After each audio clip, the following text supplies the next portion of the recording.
open escrow. So what is escrow?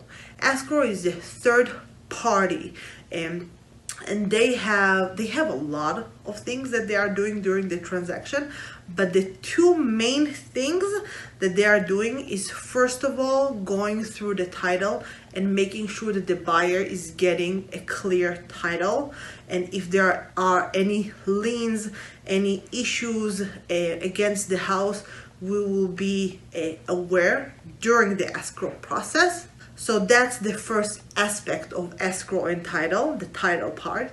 And now to the escrow part. So pretty much it's like a non-biased third party that oversees the whole process between the buyer and the seller. They will get a copy from the contract. They will be in touch with both agents and make sure that all the terms that were agreed between both parties are fully executed before they are doing this, giving the seller the money and giving the buyer the keys to the house. So that's escrow. To open escrow, a buyer is being asked to deposit earnest money into an escrow account.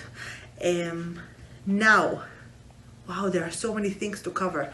Now, one important thing about wiring funds to escrow. Unfortunately, there are a lot of hackers that will hack into emails and will change the wiring instructions.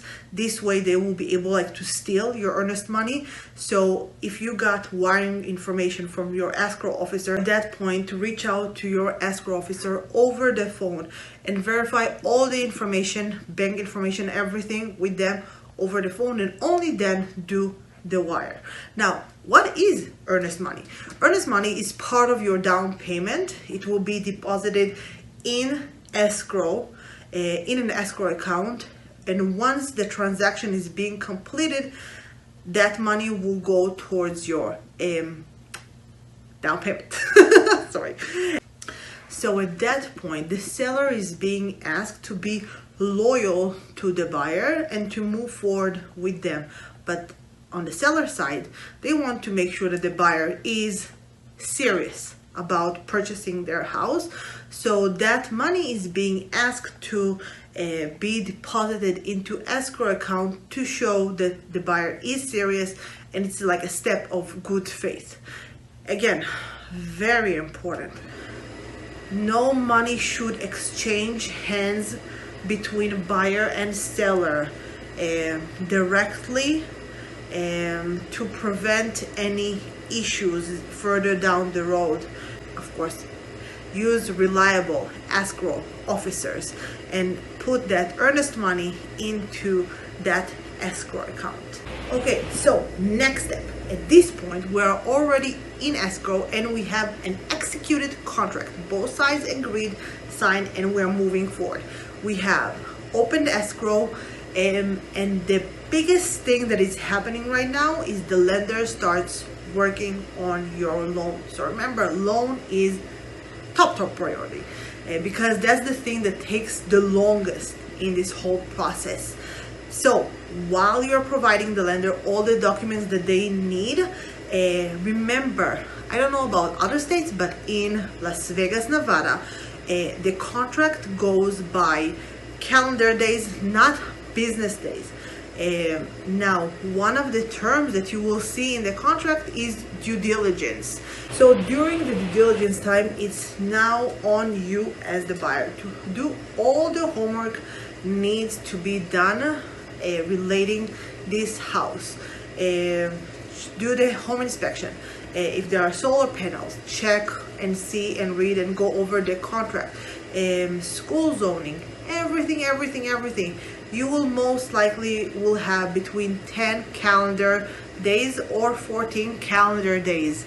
And all these homeworks, all your response to the sellers, negotiation, everything has to happen and be completed before that due diligence period ends. Make sure that you fully understand it, because if you sent a request for repairs on the last day of the due diligence and you didn't request it specifically from the seller to extend the due diligence period, your earnest money can be at risk. So fully understand what those deadlines mean.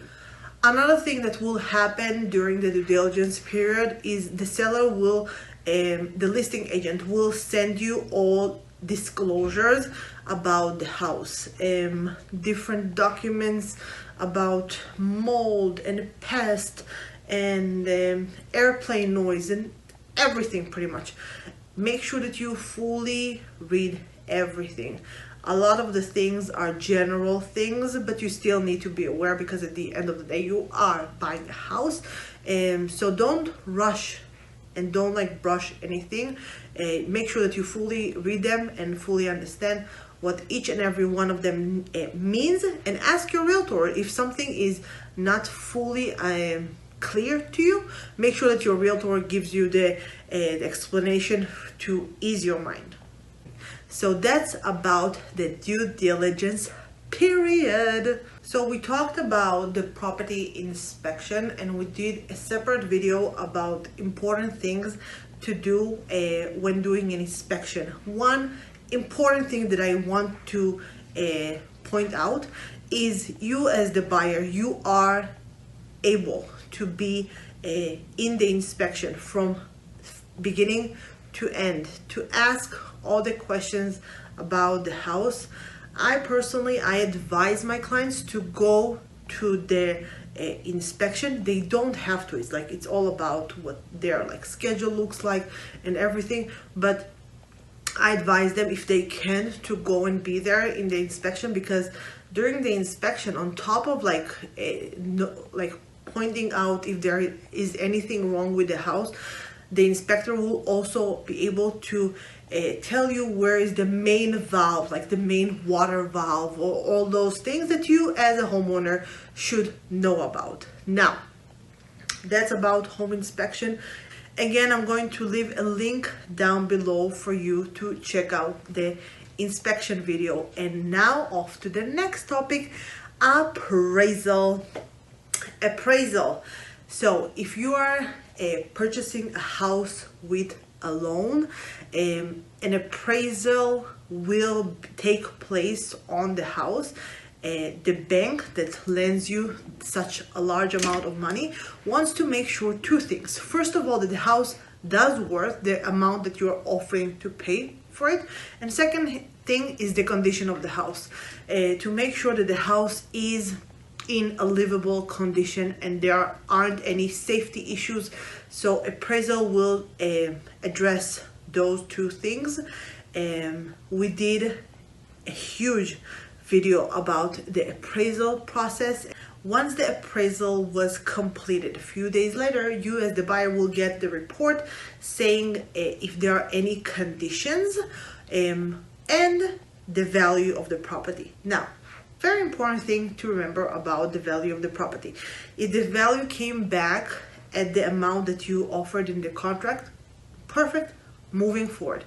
If the value came higher than what you offered, wonderful news to you as the buyer. You are still moving forward based on the price that you originally offered. So for instance, if you offered $350 on a house, $350,000 on a house, and the appraisal came back at $365,000. So that difference between what you offered and what the house priced for is pretty much equity that goes directly to you as the buyer.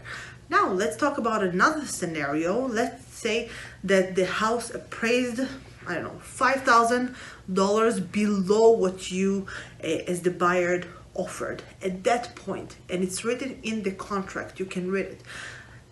Unless you do an appraisal waiver, but don't do appraisal waiver. It's like you see that every little section of the contract has like a million things to it. So that's the reason why it's crucial for you to completely understand what you are signing on. Just remember, if someone tells you that you need to waive appraisal, it means that no matter what, you will be responsible to the price that you offered. So if there is a gap of a value of, like, let's say 20,000 between what the house appraised for and what you offered, you as the buyer will be obligated to pay those 20,000 out of your pocket. So that's what I wanted to say about appraisal waiver. Don't do that, not smart. And now let's go back. If there is if the house came back at a lower valuation than what you offered, and you didn't say that you are going to waive the appraisal contingency, at this point the contract is being reopened for negotiation till the point that you, buyer and seller, will come into agreement. You can say, the seller can agree to lower the purchase price to the appraised value, and buyer and seller can agree to meet in the middle, whatever. If you don't have an agreement, you are able to cancel the contract at that point only if the appraisal contingency deadline is still active. It means that if the deadline for the appraisal passed and you have this negotiation after that, it means that if you as the buyer will cancel at that point, seller can go after your earnest money, because you didn't met your responsibility to finish all these to address the appraisal issue in the deadline that you were supposed to do. Hope it's clear. If you have any questions, write them in the comments below. I'll make sure to address each and every part. I know that it seems such a big thing, and it is, but that's the reason why you have to have a professional realtor on your side, a realtor that understands all the ins and the outs for each section in the contract.